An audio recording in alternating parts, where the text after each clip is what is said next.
یا اب تاجروں نے پلاننگ کی کہ اسے خراب کیسے کرنا ہے۔ وہ ایک دن اپنے گھر سے نکلا، سفید کرتا سفید پگڑی باندھ کے باہر۔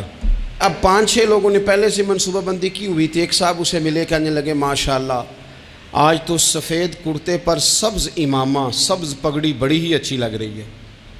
تو وہ ہنس کے کہنے لگا لگتا ہے آپ سو کے اٹھ کے آئے ہیں، پگڑی تو میری سفید ہے۔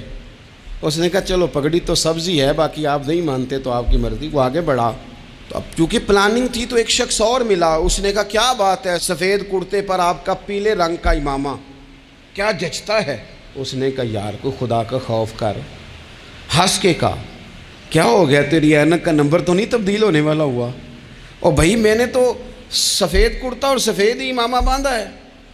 اب 2-3 لوگوں کی دفعہ تو وہ مسکرایا، لیکن وہ ڈھیر سارے لوگوں نے منصوبہ بندی کی تھی۔ وہ جب چوتھے کے پاس گیا تو اس نے بھی کہا کہ کیا بات ہے سفید کرتے پر پیلے رنگ کے امامے کی؟ اس نے کہا پیلا کہاں ہے؟ اب وہ غصے ہونے لگا۔ اب وہ چھٹے کے پاس گیا تو اس نے کہا جناب کیا بات ہے سفید کرتا اور کالا امامہ؟ اب وہ غصے میں اتنا باولا ہوا کہ پہلے ہنسا پھر رویا، پھر اسے سمجھ نہ آئی کہ دکان کا تالا کس چابی سے میں نے کھولنا ہے۔ بس وہ شام ہوئی تو اس بیچارے کو بچوں نے روڑے مارنے شروع کر دیے۔ وہ اتنی تکلیف میں آ گیا کہ لوگ اسے پاگل کہنے لگے۔ کیوں؟ اس لیے کہ لوگ منصوبہ بندی، افواہ تھی نا کہ میری طبیعت خراب ہے، تو لوگوں نے حال پوچھ کر بیمار کر دیا۔ لوگوں کی باتیں، لوگوں کے تبصرے، لوگوں کے کومنٹس بولے امام شافعی۔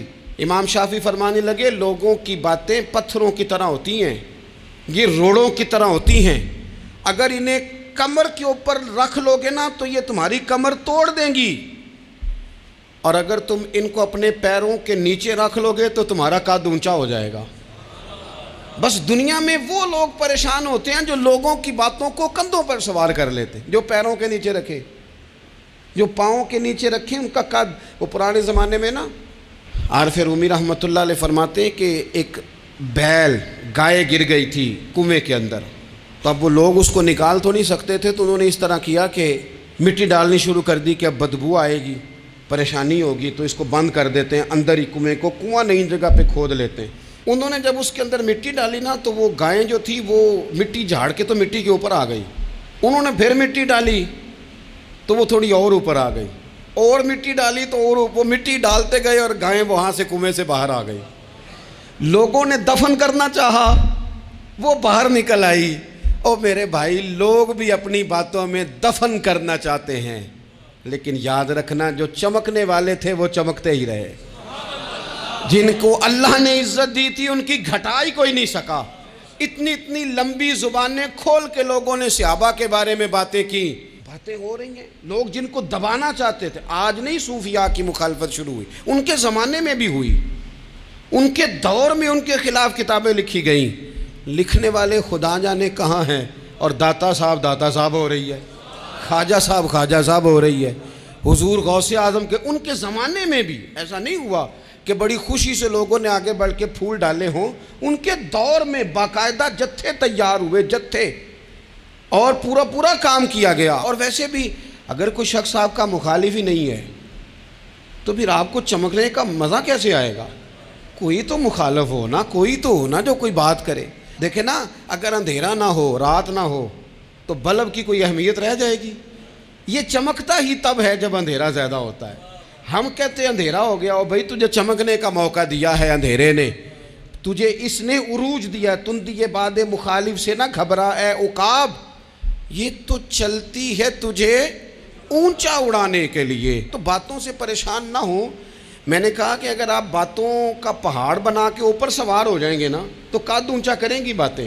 جو بندہ ڈسکس ہونے لگ جاتا ہے وہی تو مشہور ہوتا ہے، اسی کی تو بات ہوتی ہے۔ دیکھیں کیا ہوتا تھا بھلا مکے میں، کوئی بندہ باہر سے آتا تو ابو جال اسے کھڑا کر کے کہتا حضور کے پاس نہ جانا، تو کہتا پتہ تو کروں بھلا نبی پاک کے پاس کیا ہے، پتہ تو کروں بھلا حضور کے پاس کیا ہے۔ تو جن سے تعارف نہیں ہونا تھا وہ بھی تعارف کرا رہے تھے رسول پاک کا۔ تو اس لیے باتوں سے گھبرا جانا۔ ہاں ایک بات ہمیں کتاب و سنت میں ملتی ہے، اس پر ضرور غور کریں، تہمت والی جگہ سے بچیں، تہمت کا موقع نہ دیں۔ مطلب بلا وجہ ہی اپنے لیے بحث کا دروازہ کھولنا یہ درست نہیں ہے۔ اپنے لیے ہم نا دروازے کھول لیتے ہیں بحث کے، مفت کی بحث ہو رہی ہے، فلانا بھی ڈسکس کر رہا ہے۔ کچھ چیزیں ایسی ہوتی ہیں جو سب کی سمجھ کی نہیں ہوتی، وہ سب کے سامنے ڈسکس کرنا ضروری نہیں ہوتا۔ حضرت سیدنا ابو ہریرہ رضی اللہ تعالیٰ عنہ فرمایا کرتے تھے، مجھے نبی پاک علیہ السلام نے علم کی 2 تھیلیاں دی ہیں، میں نے ایک کھولی ہے تمہارے سامنے، ایک کھولی ہے، دوسری نہیں کھولوں گا، اس لیے کہ ہر بندے کو بات اس کے ظرف کے مطابق کرنی چاہیے، تو موقع نہ دیں۔ نبی پاک صلی اللہ علیہ وسلم نے فرمایا اس بندے نے اپنی، یہ بخاری میں موجود ہے، فرمایا اس نے اپنی عزت اور اپنی جان کو محفوظ کر لیا جو فتنے والی جگہ سے بچ گیا۔ جہاں تہمت لگ سکتی ہے اس جگہ سے بچیں، جان بوجھ کے لوگوں کو موقع نہ دیں باتیں کرنے کا، جان بوجھ کے موقع نہ دیں۔ جامع ترمذی کے اندر حدیث موجود ہے، حضرت سیدنا عمر فاروق رضی اللہ تعالیٰ عنہ نے ایک موقع پر اجازت مانگی تھی نبی پاک صلی اللہ علیہ وسلم سے، عرض کیا یا رسول اللہ صلی اللہ علیہ وسلم مجھے آپ اجازت دے دیں، میں عبداللہ بن ابی سلول کی گردن اڑا دوں، یہ منافق بار بار آڑے آتا ہے، بار بار تکلیف دیتا ہے، آپ مجھے اجازت دیں میں اسے قتل کر دوں۔ تو اب وہ چونکہ کلمہ پڑھتا تھا، ساتھ تو رہتا ہی تھا نا، بہت سارے لوگ اسے مسلمان جانتے تھے، تو حضرت سیدنا عمر فاروق رضی اللہ تعالیٰ عنہ نے اجازت چاہی، کہ یا رسول اللہ صلی اللہ علیہ وسلم اگر آپ مجھے اجازت دے دیں، یہ ترمذی میں موجود ہے، یعنی آپ اس جگہ سے بچیں جہاں تہمت لگ سکتی ہے، جہاں بلا وجہ کسی شخص کو شر پھیلانے کا موقع مل سکتا ہے۔ یا رسول اللہ مجھے اجازت دے میں عبداللہ بن ابی سلول کی گردن اڑا دوں، تو نبی پاک صلی اللہ علیہ وسلم نے فرمایا کہ عمر اگر میں تمہیں ایسا کرنے کی اجازت دوں گا تو لوگ کہیں گے کہ وہ اپنے قریبیوں کو انہوں نے مروانا شروع کر دیا ہے، ساتھ والوں کو ہی مروانا شروع، لوگ تو اسے مسلمان سمجھتے ہیں نا، تہمت والی جگہ سے۔ بلکہ بخاری شریف میں اسی طرز کا ایک اور پیغام بھی ہمارے لیے موجود ہے۔ یہ جو حرم شریف آج ہمارے سامنے ہے نا، بیت اللہ شریف، اس میں ایک پیچھے مقام ہے جس کو حتیم کہا جاتا ہے، یہ خانہ کعبہ کا حصہ ہے۔ حضور صلی اللہ علیہ وسلم کے اعلان نبوت سے پہلے جب قریش مکہ نے اسے تعمیر کیا نا دوبارہ سے، تو انہوں نے چندے کا کوئی اس طرح کا مزاج بنایا تھا کہ اس بندے سے پیسے لینے ہیں جس کے بالکل ہی جائز ہوں۔ اس ترتیب سے انہوں نے خانہ کعبہ کی تعمیر کی کہ پھر وہ ساری تعمیر نہ کر سکے، حتیم باہر رہ گیا۔ تو نبی پاک صلی اللہ علیہ وسلم نے ایک دن فرمایا، بخاری میں موجود ہے، حضور فرمانے لگے عائشہ اگر تمہاری قوم جاہلیت کے قریب نہ ہوتی، کیونکہ ابھی قریب جاہلیت چھوٹی ہے نا، ابھی لوگوں نے کلمہ پڑھنا شروع کیا ہے، فرمایا اگر یہ جاہلیت کے قریب نہ ہوتے تو میں کعبے کو انہی بنیادوں پر دوبارہ بنا دیتا جن بنیادوں پر حضرت ابراہیم علیہ السلام نے بنایا تھا، لیکن چونکہ یہ جاہلیت کے قریب ہیں، ان کی سمجھ میں چیز نہیں آئے گی، یہ شک میں پڑ جائیں گے، پریشان ہو جائیں گے، لہذا میں یہ کام نہیں کرتا۔